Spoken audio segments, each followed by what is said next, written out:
What if the true battle for the next Lakers championship isn't unfolding under the bright glare of the Staples Center lights, but deep within the shadows of ownership suites and whispered boardroom conversations?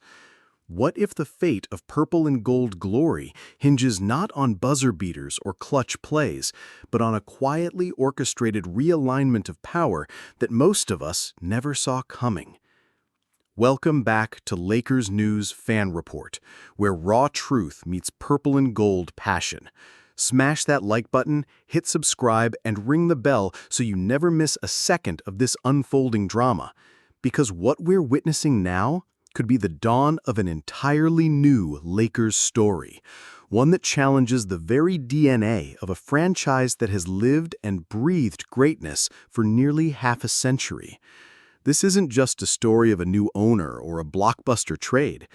It's a seismic shift in identity, ambition, and control, a rebirth or perhaps a reckoning for Lakers Nation. The backdrop is startling. A $10 billion deal, a price tag that echoes louder than any championship parade or MVP announcement, finally shifting the ownership of the storied Lakers franchise from a family dynasty to a mogul whose fingerprints could redefine the very culture of Los Angeles basketball. Mark Walter isn't just stepping into the Lakers world as some silent investor. No, this is a man who transformed the Los Angeles Dodgers from perennial hopefuls into an unstoppable machine of precision and dominance, ransacking baseball's playbooks with smart spending, shrewd personnel decisions, and a fearless blueprint for sustained success. Think about it. Since Walter took the helm, the Dodgers have turned postseason bids into rituals. 12 straight playoff appearances, 2 World Series titles in 2020 and 2024, and a tsunami of superstar signings that shook the sport to its core. That's a legacy of power, a methodical dismantling of failure, and an infusion of relentless ambition. And now, he's bringing that to the hardwood. Yet the transition that might feel like a phoenix rising from ashes is complicated, almost paradoxical. Jeannie Buss, the progenitor of the Buss family's Lakers reign and the face of basketball operations, remains firmly in charge of the day-to-day basketball decisions. That's right.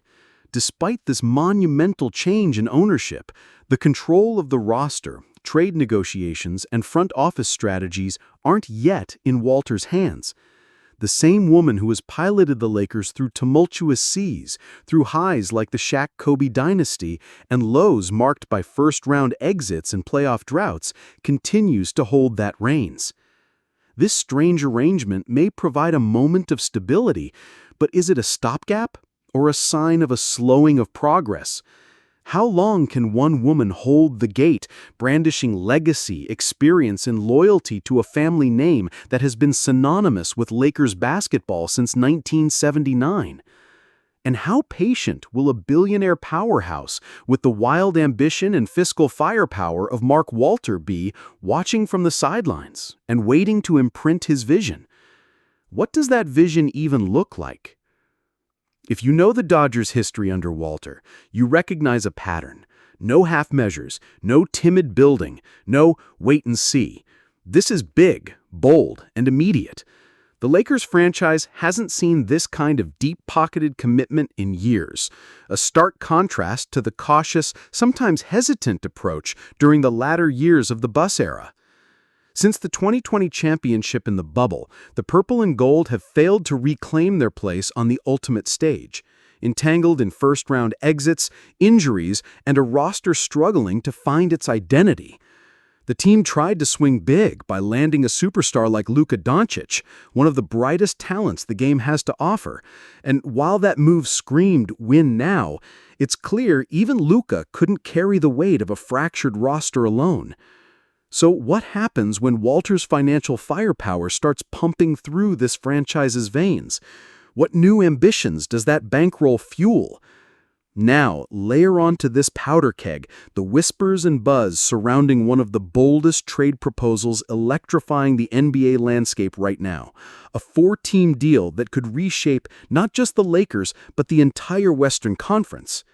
At the heart of it, Draymond Green and Daniel Gafford arriving in Los Angeles, infusing the Lakers with the defensive hardness and championship grit that feel like missing puzzle pieces from recent seasons. Green, four-time NBA champion, relentless defensive disruptor, vocal leader, might be a polarizing figure, known as much for his fiery controversies as for his clutch presence on the biggest stages. Yet there's no denying the championship DNA the Lakers would be tapping into with his arrival.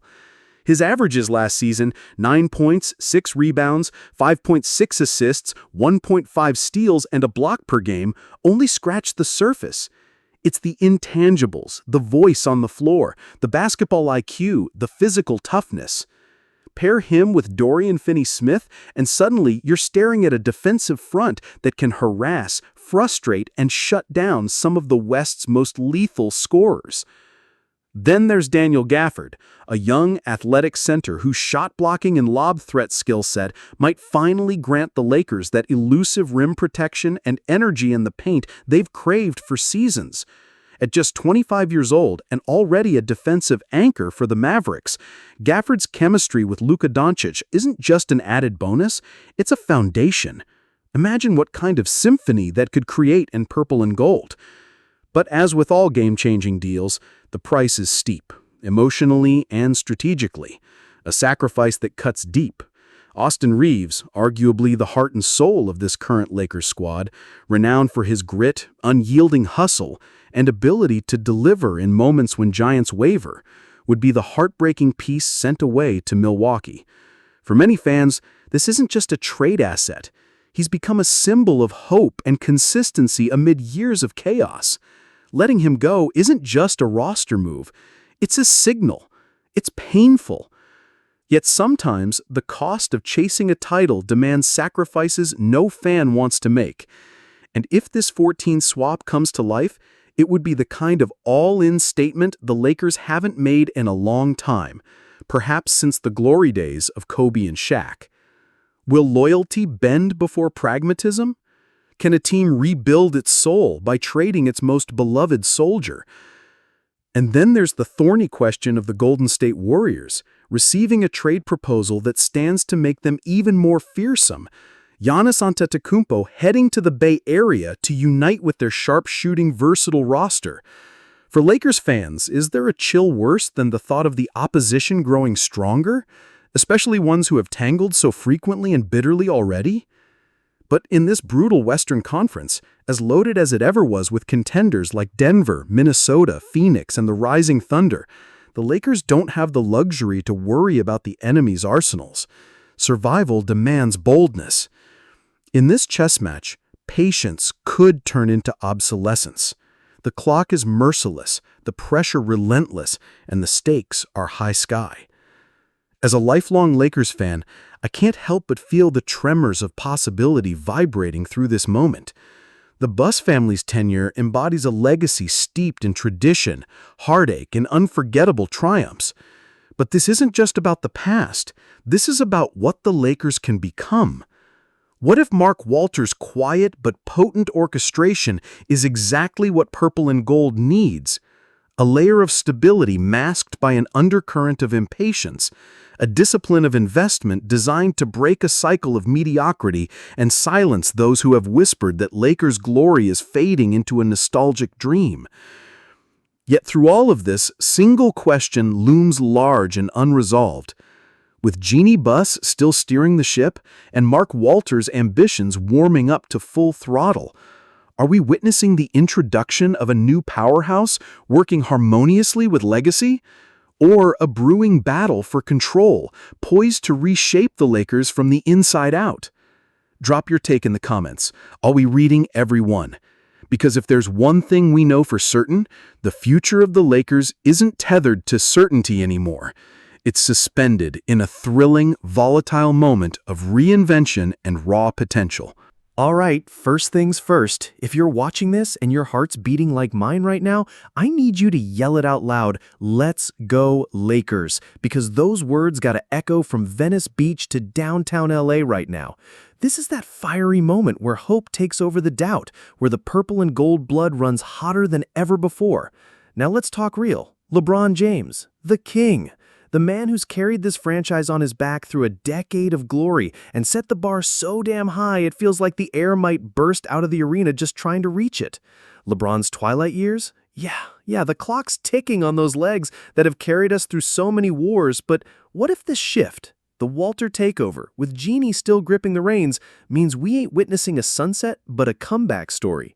Imagine the Lakers giving LeBron the kind of fortress around him that Kobe demanded in his darkest battles, where no detail is too small, no contract too big if it brings home a title.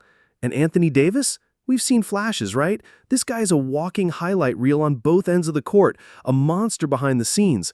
But the whispers and the bruises from injuries have made us wonder, can he really be that franchise guy next to Bron?